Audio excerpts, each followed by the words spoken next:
Hey guys, Drifter here. Welcome to Black Ops 2 In Depth. In today's episode, we're going to talk about playing the metagame. Normally, I like to talk about stats, but I have expanded in depth to strategy, tactics, maps, that sort of thing. I've just been doing a lot of stats recently, and I wanted to change it up and talk about some strategy and some tactics. Now, the first thing you want to know from me is what is the metagame? The definition of the metagame is anything that goes beyond the game. That's any sort of outside influence, that's bending the rules a little bit, that's outside knowledge, that's inside knowledge of the game. It's something that normally goes beyond your basic game logic. In most cases, this is all about knowing your enemy, and that's what I'm going to talk about today, because you don't get a lot of outside game influences here in Call of Duty, but you do get a lot of understanding your enemy. That is after you get a little bit of time to play with them and get a feel for them. And there are two things that we're going to talk about in understanding your enemy. The first thing is skill level, and the second thing is mental level. On the skill level, if you have a low skilled enemy, they're normally an easy kill. A high skilled enemy is going to be a pure reactionary monster. This is going to be more like a Sandy Ravage kind of person. If you've ever known anybody in your life that can just pick up a video game that they've never played before and be particularly good at it, this is going to be those people. And then you have the mental levels of the enemy to worry about. A low mental level is usually somebody that walks in bad positions, that exposes themselves, they use bad guns, they just don't understand the game very much. That doesn't mean they have low skill, it just means that they're unfamiliar with all the subtleties of the game that maybe some of you that have been playing forever are quite familiar with. And the next thing that you could run into is a high mental level player, somebody that's very familiar with the game, the inner workings of the game, somebody that would be like myself. I know a lot about the game, so I would consider myself to be a high mentality player for the most part. And you see a lot of high mentality players also playing the metagame because they're looking for those sort of things. But you get mixes of these things. You never get a pure one or the other. So we're going to talk about each of the possible four mixes. Somebody that has low skill and low mental level, mental involvement or capacity, they're going to be a very, very easy kill. They're not going to be able to react as fast as you. They're going to be in bad positions, running bad guns. They're just not going to be particularly challenging. Somebody that is of high skill and a low mental level, I would recommend that you treat them like a very dangerous bot. They're not going to be thinking about the objectives, they're not going to be thinking about the guns that they're using, or they're probably not going to be thinking about you, but they will react very, very quickly. They probably aim very well, and they probably do have some minor sense of what should be going on in the game, but it's not as important to them as just running and gunning.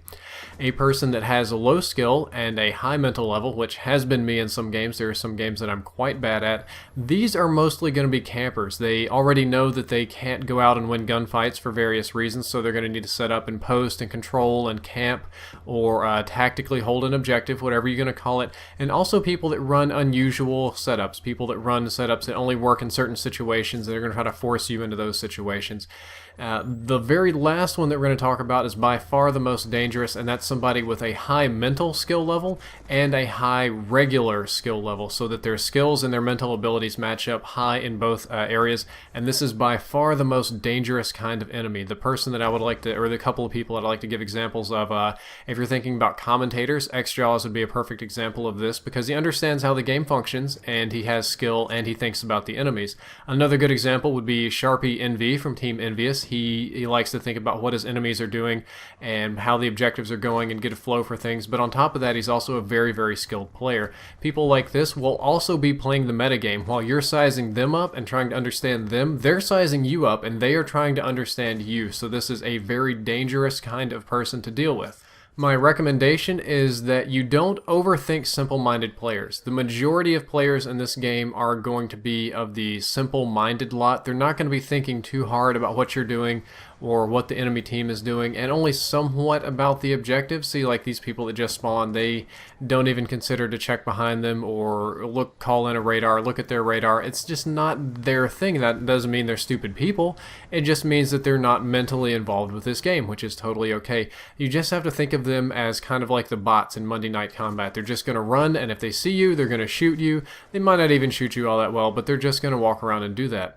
If you are dealing with very good players, if you go into a lobby and you notice that people are running awesome MLG kind of try-hard guns, if they're stomping you, if they're doing call-outs, if they're doing any of these kind of things, then you're dealing with more advanced players. More advanced players are actually more predictable than the randoms. The randoms get me killed a lot because they do things that I don't understand or expect them to do, because I kind of play the metagame a lot. I try to assume that if I were in their shoes, this is what I would do, or if I know it's like a really aggressive person, then maybe I would do it a little bit different differently, but the randoms don't do that. They just kind of walk around, they position in weird places, they camp in strange corners, and they will get you killed.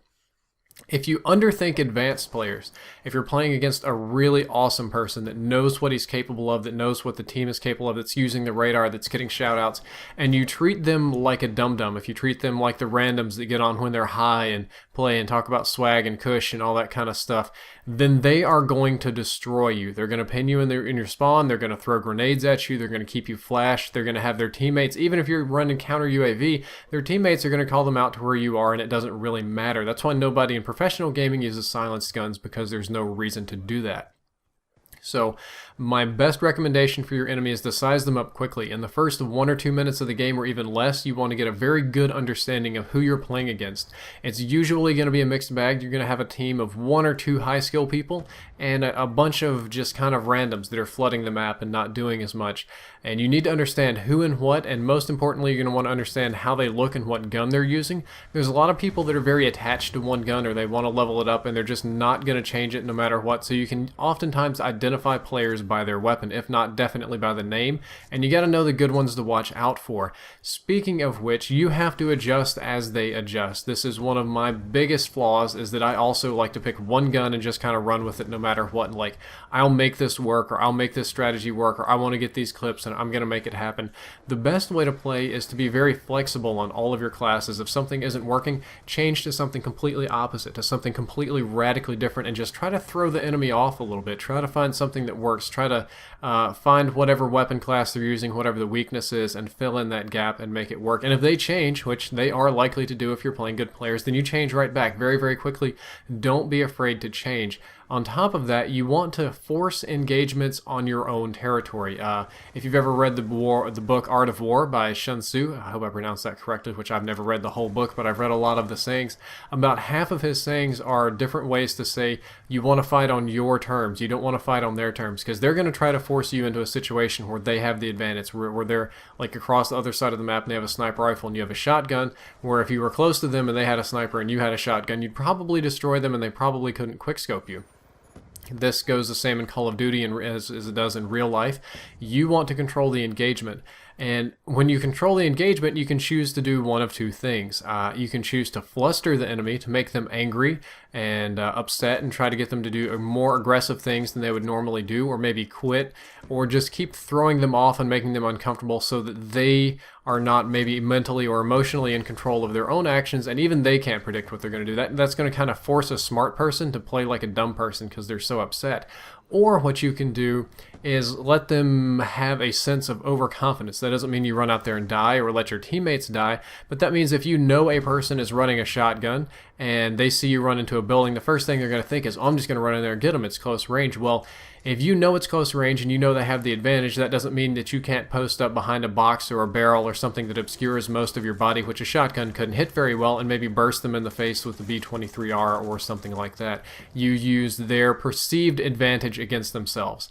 And that's all for this commentary. I hope that you enjoyed it, and I hope that you learned something useful. If you'd like to check out my previous episode, which was on the MSMC, you can click the box on the left. If you'd like to check out my next episode, which I promise you will actually be on the Chi-Com, sorry, it's just a very complicated gun, you can click the box on the right. And as always, if you enjoyed the content, don't forget to like, favorite, and subscribe. Drifter out.